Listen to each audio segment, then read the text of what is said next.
영화캠프, 오늘은 스페셜 DJ 저 김영하와 함께하고 계십니다. 김세윤의 영화음악, 월요일마다 오는 코너죠. 진행할 예정입니다. 김세윤 작가님 오셨어요. 안녕하세요. 네, 안녕하세요. 네, 굉장히 숨가쁘게 오셨어요. 네, 지금 좀 숨이 차네요. 네.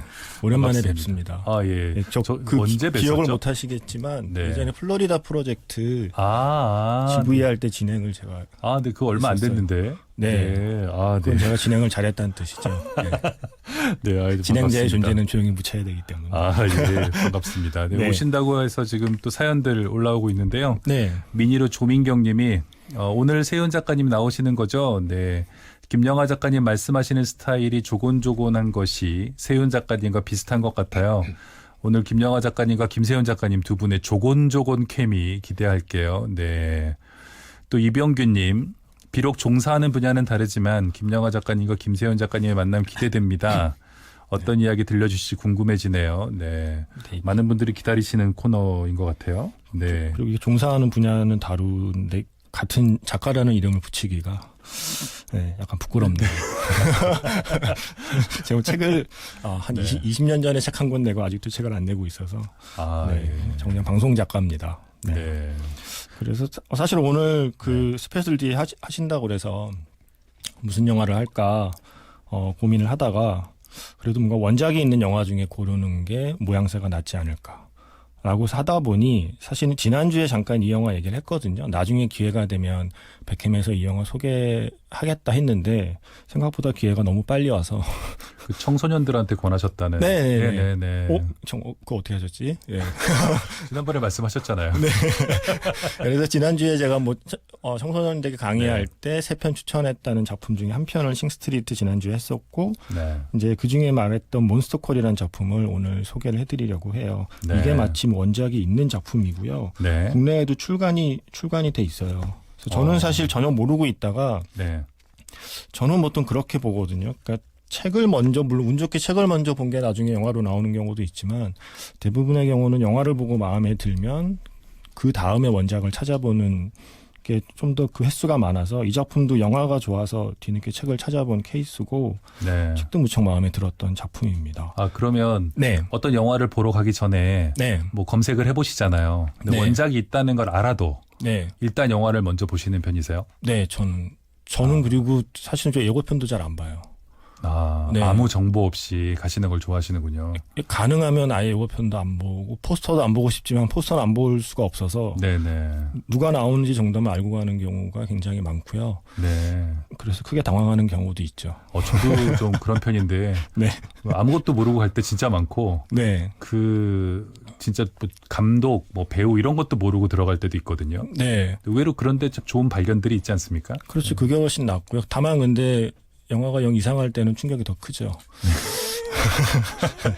이상하면 이상한 대로 또 배울 점이 있잖아요. 저야 어차피 이게 일이기 때문에 영화가 이상하면 이상한 대로 써먹을 때는 있긴 해요. 그것도 다 데이터이기 때문에 좋은 영화만 데이터로 남는 건 아니니까요. 그럼요. 좋긴 하지만 어쨌든 저도 한 명의 관객으로서 그런 영화를 보고 나면 흔히 말하는 데미지가 있긴 있습니다. 최근에 좀 몇 편 그런 게 있어서 이제 좀 예고편을 찾아봐야 되나라는 고민을 잠시 좀 하고 있기는 해요. 저는 가끔 외국에 갔을 때 날씨도 안 좋고 어디 갈 데가 없을 때 그냥 극장에 들어가서 아무 영화나 볼 때가 있거든요. 자막 없이요? 네, 자막 없이 보는데 자막 없이 무슨 말인지 모르고 볼 때 인간의 뇌가 이렇게 활동을 멈추진 않잖아요. 끊임없이 우리가 무성 영화나 이런 것도 봤으니까요, 옛날에. 그런 걸 보면 끊임없이 이야기를 채워넣잖아요. 추측하고 또 나중에 아니면 다시 채워넣고 예측을 바꾸면서 근데 저는 창작을 하는 게 일이니까 그럴 때 뇌의 어떤 상상하는 부분들이 아주 많이 활성화되는 느낌이에요. 저 예전에 여행할 때 칠레에서 킹콩을 봤거든요. 킹콩이란 영화야말로 대사를 못 알아들어도 그렇죠. 그래서 그 영화 보면서 집에 있는 강아지 생각하면서 펑펑 울었던 기억이 지금 문득 납니다. 그 킹콩이 의사소통이 잘 안 돼서 고통받는 존재잖아요. 그리고 킹콩이 나중에 그 센트럴파크 얼음판 위에서 얼음 지치는 장면에서 정말 제가 생각하는 가장 낭만적인 장면이기도 하거든요. 그래서 문득 그 생각이 나네요. 그렇죠. 오늘 준비한 작품은 아, 맞아. 오늘 준비해 오신 작품이 있죠. 킹콩 얘기로 근데 흘러갈 킹콩하고도 뻔했어요. 약간 뭔가 관계는 있습니다. 왜냐하면 네. 캐릭터 자체가 몬스터이기 때문에 네. 제목은 몬스터 콜이고 책 제목은 몬스터 콜스예요. 네. 몬스터 콜스가 원래 맞는데 네.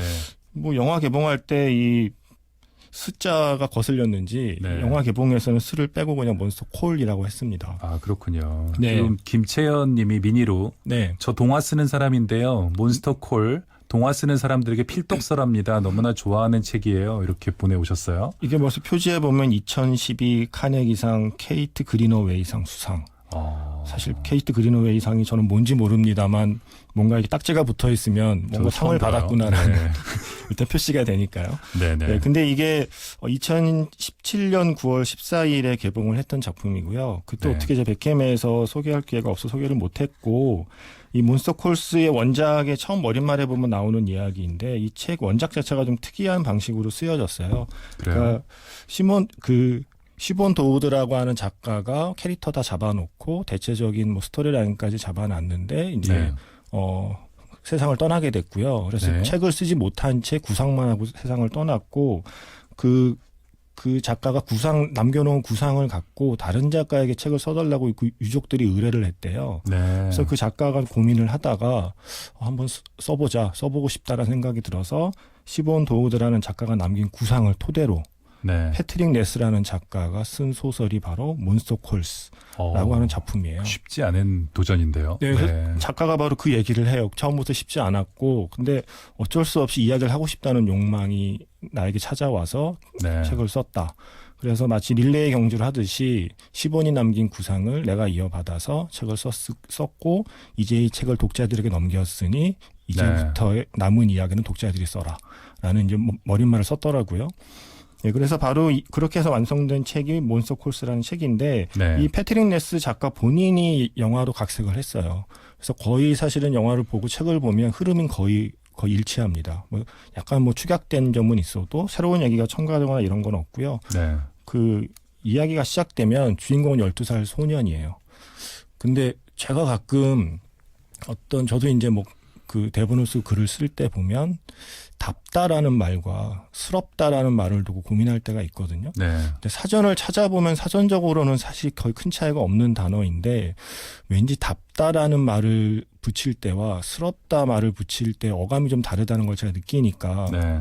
가령 남자답다와 아저씨스럽다는 느낌이 다르잖아요. 네. 그래서 약간 제가 느끼기엔 약간 좀 답다라는 건 조금 더 긍정적이고 조금 주체적인 느낌이 좀 있고 그냥 순전히 제 생각에 스럽다는 뭔가 약간 수동적으로 내가 원하지 않아도 약간 그렇게 보이는 느낌. 네. 근데 그 표현을 미리 말씀드리는 건 12살 소년 코너라는 아이가 아이다운 아이이기보다는 어른스러운 아이거든요. 네. 그러니까 아이가 아이다울 수 없는 조건의 상황이 있는 거죠. 네. 그러니까 그 엄마가 오랫동안 병과 싸우고 있고 집안 살림을 혼자 도맡아 하면서도 뭔가 의젓해 보여야 하고 스스로 그러려고 노력을 하고 그러다 보니 어른은 아닌데 이미 좀 어른스러워 보이는 아이가 바로 이 주인공 코너예요. 근데 네. 이 어느 날 밤 12시 7분에 저 창밖에 보이는 나무 한 그루가 걸어오기 시작합니다. 그게 바로 몬스터고요. 네. 이 나무 괴물이 이야기를 시작해요. 내가 앞으로 3개의 이야기를 너에게 들려줄 테니 이 3개의 이야기를 듣고 4번째 이야기는 네가 나에게 이야기를 들려주어야 한다. 그래서 이 밤마다 12시 7분마다 몬스터 이 나무 괴물이 찾아와서 하나하나씩 이야기를 들려주는 게 바로 몬스터콜이라는 영화의 줄거리예요. 네. 그리고 여기 나오는 몬스터가 나무예요? 네. 커다란 나무 괴물이 이제 매일 찾아오는 거고요. 네. 그 나무 목소리가 리암 니슨이에요. 네, 그래서 이야기를 안 들을래야 네. 이야기를 안 들으면 뭐 파인주 할 것 같고 네. 그래서 약간 귀를 기울일 수밖에 없는 목소리를 지닌 나무 괴물이 와서 네. 때론 슬픈 이야기를 들려줄 때도 있고요. 때론 네. 무서운 얘기를 들려줄 때도 있고 때론 영 이해할 수 없는 이야기를 들려줄 때도 있거든요. 네. 그렇게 하나하나 나무 괴물이 해주는 이야기를 들으면서 12살 소년 코너의 어떤 성장을 지켜보는 게 바로 관객이 지켜보는 게 몬스터콜의 내용이에요. 그렇군요. 그러니까 자기 상황 때문에 할 수 없이 강제된 성장이랄까요? 네, 그런 그렇죠. 상황에 처해 있는 소년이 네. 어떤 이야기를 통해서 내적 또 성장을 이뤄가는 그런 네. 스토리일 것 같은데요. 그쵸. 네, 재밌을 것 같은데 일단 노래 한 곡 듣고 갈까요? 예, 이 영화 엔드 크레딧에 이제 흐르는 곡이고요. 킨이라는 밴드가 부른 Tear Up This Town이라는 곡입니다.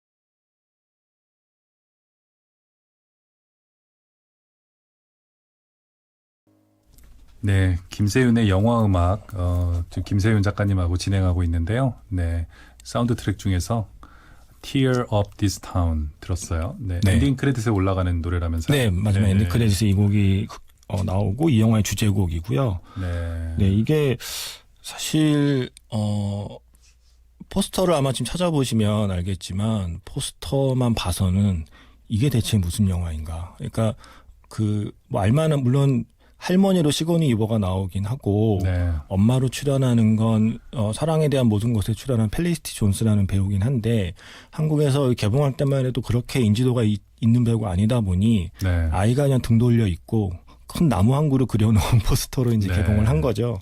그래서 저도 사실은 아까 말씀드렸듯이 예고편도 잘 안 본다고 말씀을 드렸잖아요. 네. 그래서 포스터 정도만 보고 갔는데 이건 그냥 뭐 판타지 영화겠구나. 뭐 심지어 나무 괴물이 나온다고 하니 네. 아이가 주인공이고 그러니까 아이가 좋아하는 판타지 영화 그래 동심으로 돌아가서 볼까라고 해서 앞부분은 그렇게 보고 있었는데 후반부에 이야기가 진행될수록 그리고 가장 중요한 마지막 네 번째 이야기 이제 그 나무 괴물이 들려주는 뭔가 거기 왕자 공주도 얘기도 있고 이래요. 네. 그러니까 그런 얘기들이 끝나고 이제 주인공 코너가 이야기를 해야 되는 시점이 오면서부터는 아 이게 단순히 아이들을 위한 판타지 영화가 아니구나라는 걸 깨닫게 되고 이게 그러니까 정확히 말하면 주인공이 12살 소년이지만 네.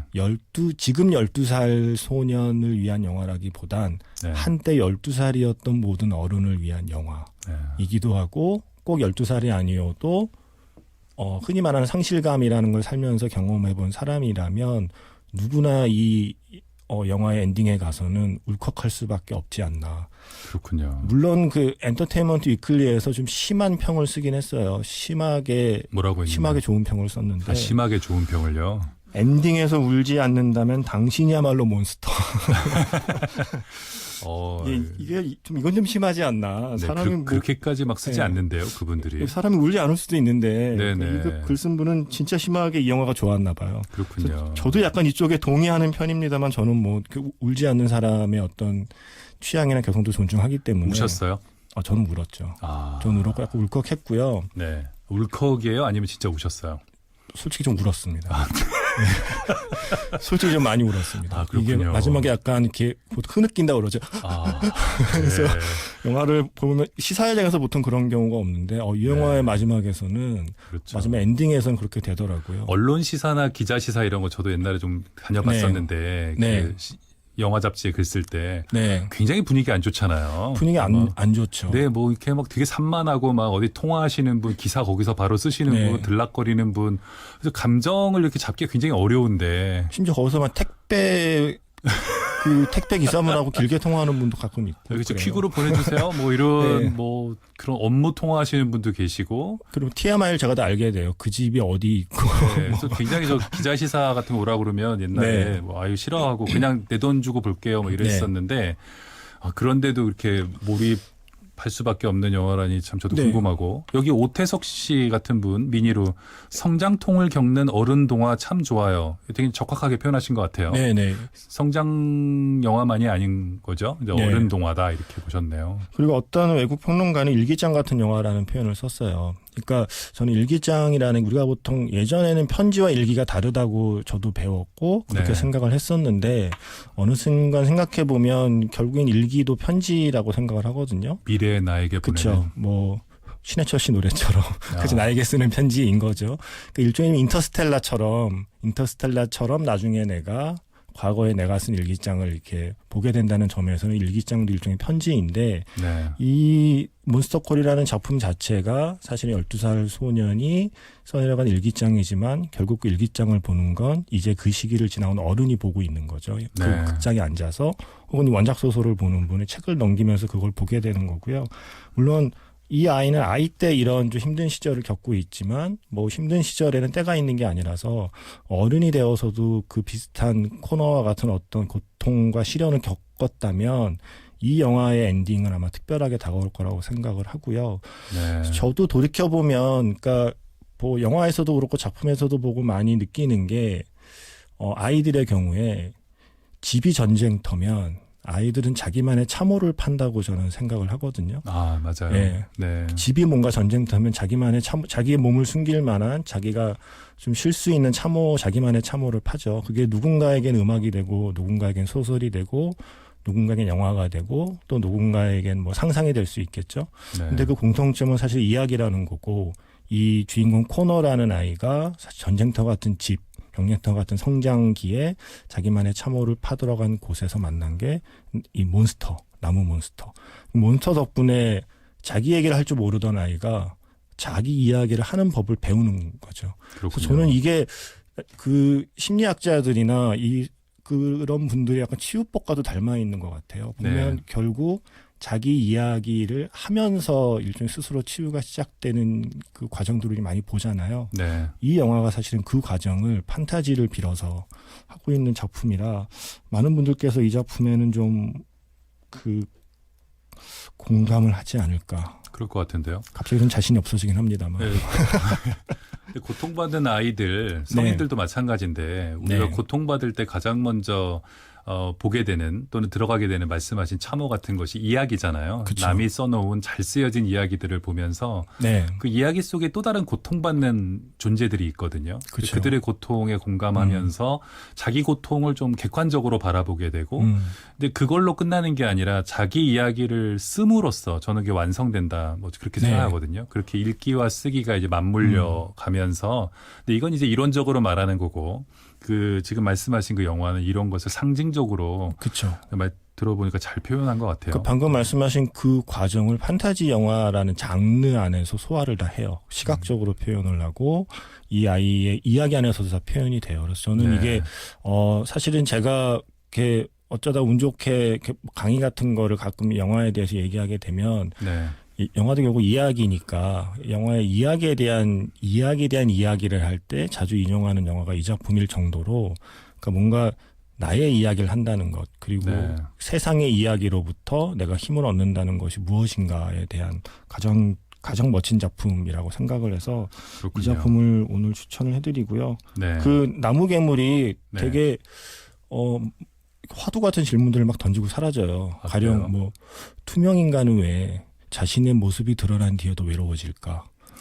뭐 이런 질문을 하고 사라지는 거죠. 네. 그래서 이게 12살 아이뿐만이 아니라 이미 어른에게도 그 대답하기 쉽지 않은 그런 문제들이지만 그 대답을 찾아나가는 과정이 결국 내 이야기를 찾는 과정이라서 사실 한 번 보고 두 번 보고 또 다시 책을 보고 영화를 보고 몇 번을 봐도 저는 좋은 작품이라고 생각을 합니다. 그렇군요. 그 이야기는 그런데 영화적으로는 뭐 어때요? 이게 사실은 저는 판타지 장르로도 너무 훌륭한 영화라고 생각이 들고요. 이 영화를 만든 감독이 후안 안토니오 바이오나라고 하는 그 스페인 감독인데 네. 이 감독의 전작을 제가 좋아했어요. 다 장르 영화거든요. 오퍼나지 비밀의 계단. 이거 무서웠고요. 고아원의 무슨 네, 계단인가요? 그렇죠. 네. 그리고 이완 맥그리거가 나왔던 더 임파서블이라고 발리의 예전에 쓰나미 때의 생존자들. 한 가족이 겪은 실제 이야기를 그린 네네네. 작품인데 보진 않았는데. 근데 이건 재난 영화의 시각적인 스펙타클도 있지만 또 가족의 드라마도 굉장히 잘 만들었던 감독이거든요. 그리고 이 영화 찍고 그리고 나서 헐리우드 큰 영화로 스카웃돼서 주라기 월드 폴른 킹덤까지 찍었거든요. 예. 그래서 기본적으로 좀 시각적인 뭔가 이렇게 그 영화를 만들면서 시각적으로 뭔가를 보여줄 줄 아는 감독이라서 네. 이 판타지 장르로서도 아주 훌륭한 그렇군요. 작품이 몬스터 사실 우리가 뭐 책으로 봐도 되는 내용을 영화로 가서 볼 때는 네. 또 시각적 쾌감들 이런 그거죠. 것들 기대하잖아요. 네. 나무가 실제로 움직이고 막 네. 그것들 얼마나 정말 우리의 상상력을 자극하는가 이런 걸 보게 그쵸. 되는데 그렇군요. 그런 점에서는 아마 12살 아이랑 같이 봐도 12살 아이는 영화의 시각적인 효과 자체를 즐겁게 볼 거고요. 네. 그 아이와 함께 보는 어른은 아까 말씀드린 그런 이야기에 마지막에 울컥하지 않을까라는 기대로 추천해 봅니다. 네, 여기 뭐 미니로 그 문소라님 한때 12살이었던 어른들을 위한 영화 동감이에요. 저도 엔드 크레딧 올라갈 때 울었 점점점 네. 이런 사연 보내셨고요. 김영선님 두 분의 케미가 아주 신선해요. 정말 오늘만 하기에는 아까워요. 네, 네 저희가 가끔 만나겠습니다. 네. 자, 그러면 두 번째 노래 들어볼까요? 준비해 오신 거? 두 번째 노래는 그냥 제가 좋아하는 곡을 이 영화의 주인공인 코너에게 들려준다는 의미로 골라온 곡이고요. 저 역시도 가끔 뭔가 위로가 필요할 때 듣는 곡이기도 해서 이 영화 장르하고도 뭔가 분위기가 어울리는 곡입니다. M83의 Wait라는 곡이고 안녕 헤이즐이라는 그 영화의 사운드 트랙에 있어요. 네, 네, 들어보겠습니다.